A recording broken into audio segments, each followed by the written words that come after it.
जब जब अधर्म बढ़ता है तब तब भगवान इस धरती पर अवतार लेते हैं।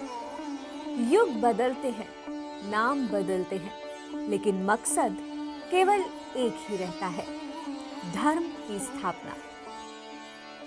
धर्म की स्थापना के लिए जब जब श्री हरि नारायण ने इस धरती पर अवतार लिया है, तब तब उनके साथ उनके अंश, उनकी शैया कहे जाने वाले शेष नाग ने भी किसी न किसी रूप में अवतार लिया है और हर अवतार में श्री हरि का साथ दिया है।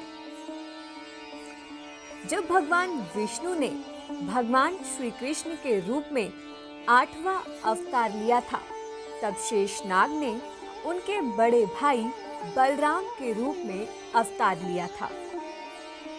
बलराम, जिन्हें बलभद्र, संकर्षण, दाऊ, रोहिणी नंदन इत्यादि नामों से जाना जाता है।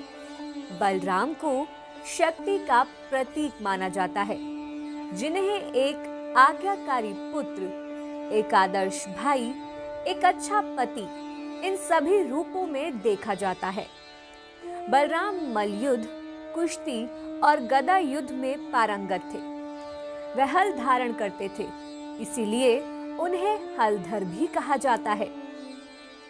जहां भाद्रपद के कृष्ण पक्ष की अष्टमी को भगवान श्री कृष्ण का जन्मोत्सव मनाया जाता है, वहीं इससे 2 दिन पूर्व यानी भाद्रपद कृष्ण षष्ठी को बलराम जयंती का पर्व मनाया जाता है। इस दिन को हल षष्ठी या हल छठ के नाम से भी जाना जाता है। इस दिन महिलाएं व्रत भी रखती हैं। धार्मिक मान्यताओं के अनुसार ये व्रत संतान की खुशहाली और दीर्घायु के लिए रखा जाता है। वहीं इस दिन जो महिलाएं पूरे विधि विधान से पूजा करती हैं और व्रत रखती हैं, उन्हें भगवान बलराम के आशीर्वाद से तेजस्वी संतान के सुख की प्राप्ति होती है। तो आइए जानते हैं हल षष्ठी व्रत का शुभ मुहूर्त, पूजा विधि और महत्व के बारे में। पंचांग के अनुसार भाद्रपद मास के कृष्ण पक्ष की षष्ठी तिथि का प्रारंभ 17 अगस्त को शाम 6:50 से होगा तथा इसका समापन अगले दिन 18 अगस्त को रात्रि 8:55 पर होगा। उदय तिथि 17 अगस्त को होने के कारण हल षष्ठी व्रत इसी दिन रखा जाएगा। इसी दिन बलराम जयंती मनाई जाएगी। इस दिन पुत्रवती महिलाएं सुबह स्नान आदि करके व्रत और पूजा का संकल्प लेती हैं।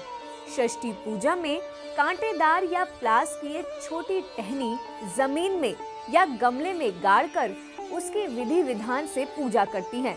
इसके पूजन में प्लास के पत्ते पर महुआ का फूल और भैंस के दूध से बनी दही को रखकर पूजा करती हैं। पूरा दिन निर्जला व्रत रहकर शाम को शुभ मुहूर्त में महुआ का फूल और भैंस के दूध की दही को खाकर निर्जला व्रत का पारण करती है। इस दिन गाय के दूध व दही का सेवन करना वर्जित माना जाता है। हल षष्ठी व्रत कथा इस प्रकार है। प्राचीन काल में एक ग्वालिन थी, जिसका प्रसव काल अत्यंत सन्निकट था। एक और वह पीड़ा से व्याकुल थी, तो दूसरी ओर उसका चित्त दूध दही बेचने में लगा हुआ था। उसने विचार किया कि यदि बच्चा उत्पन्न हो गया तो फिर दूध दही ऐसे ही पड़ा रह जाएगा। इतना सोचकर वह झट उठी तथा सिर पर गौरस की मटुकिया रखकर बेचने चल दी। आगे चलकर कष्ट साध्य प्रसव की पीड़ा के कारण एक बनबेरी की ओट में बैठ गई और वहीं उसने एक बालक को जन्म दिया। अल्हड़ ग्वालिन नवजात शिशु वहीं रखकर स्वयं दूध दही बेचने समीपस्थ गांव को गई। संयोगवश उस दिन हल षष्ठी भी थी। गाय भैंस का मिला दूध होने पर भी उसने केवल भैंस का दूध बतलाकर ग्रामीणों को खूब ठगा। इधर जिस बनबेरी में उस बच्चे को छोड़ा था, उसी के समीप एक किसान हल जोत रहा था। अचानक से बैल भड़क उठे और हल का फल बच्चे के शरीर में घुस गया। इससे बालक की मृत्यु हो गई। इस घटना से किसान को बहुत दुख हुआ, लेकिन उसने हिम्मत से काम लिया और झरबेरी के कांटों से बच्चों के पेट में टांके लगा दिए। किसान उस बच्चे को वहीं छोड़कर चला गया। जब ग्वालिन दूध बेचकर वापस आई तो उसने बच्चे को मरा हुआ देखा और उसे लगा कि ये उसके पाप की सजा है। उसने सोचा कि अगर वो झूठ बोलकर दूध नहीं बेचती तो उसका बच्चा जीवित होता। मिश्रित दूध से गांव की स्त्रियों का धर्म भ्रष्ट हुआ और उसके बच्चे की मृत्यु हो गई। उसने सोचा कि वो वापस जाकर सभी को सच बता दे और प्रायश्चित कर ले। इसी सोच के साथ वो गांव पहुंची और जहां जहां उसने दूध दही बेचा था वहां वहां जाकर उसने अपनी करतूत का बखान किया। लेकिन स्त्रियों ने स्वधर्म रक्षार्थ और उस पर रहम खाकर उसे क्षमा कर दिया और उसे आशीर्वाद भी दिया। आशीर्वाद पाकर जब वो वापस झरबेरी के नीचे पहुंची तो उसने देखा कि उसका पुत्र जीवित है।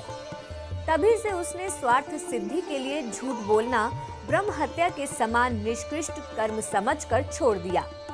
अतः आप भी पूर्ण विधि विधान से इस व्रत को कर ईश्वर की कृपा प्राप्त करें।